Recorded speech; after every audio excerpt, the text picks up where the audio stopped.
পুরনো বলিউডের নরম আলো এবং রঙিন সময়ের পর্দা কাঁপানো জুটি ধর্মেন্দ্র আর হেমা মালিনী। তাদের প্রেমের গল্প একদমই অন্য সব গল্পের মতো নয়। এটা ছিল একদিকে ঝলমলে সিনেমা, অন্যদিকে গভীর ঝড় বৃষ্টি পেরোনো বাস্তবতা।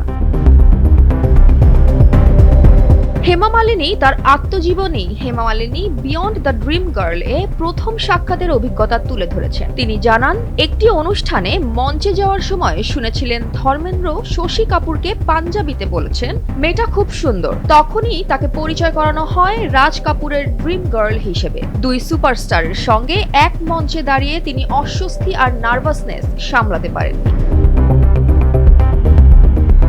পরবর্তীতে 1970-এর দশকে শুটিং সেটে একসাথে দেখা হয় তাদের। ধর্মেন্দ্র তখন সুপারস্টার, এমনকি ঘরে স্ত্রী আর সন্তানও রয়েছে। এদিকে হেমা তখন বলিউডের ড্রিম গার্ল। দুজনেই বুঝেছিলেন তাদের ভালোবাসার পথটা সহজ হবে না। কিন্তু অভিনয়ের আড়ালে লাইট ক্যামেরার ফাঁকে ফাঁকে এই দুই মানুষ ধীরে ধীরে একে অপরের কাছে আসতে থাকেন।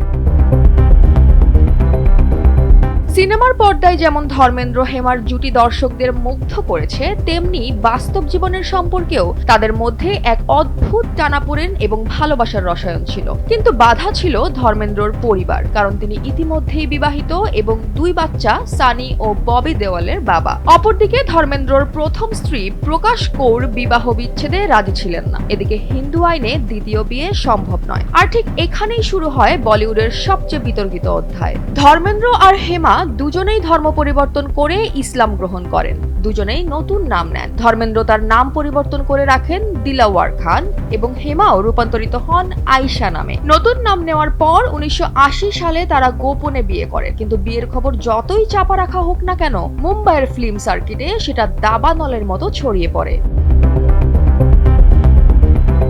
কেউ কেউ এই বিয়ে নিয়ে মন্তব্য করে বলেছিলেন এটা প্রেমের জয়, আবার কেউ বলেছেন এটা প্রতারণার গল্প। কিন্তু সত্যি কথা হলো, এই দুই মানুষ যা করেছেন তা শুধুই একসঙ্গে থাকার জন্য।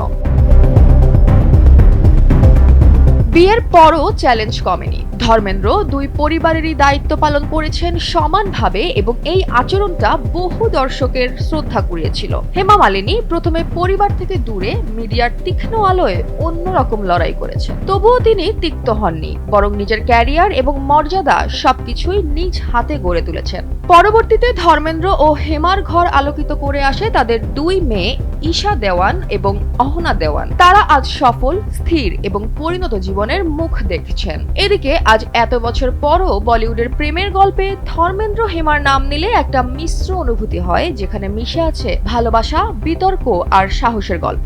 সেই সাথে আছে বাস্তব জীবনের কঠিন সিদ্ধান্ত। ধর্মেন্দ্র প্রায়ই তার সাক্ষাৎকারে বলতেন, হেমা আমার জীবনের আলো।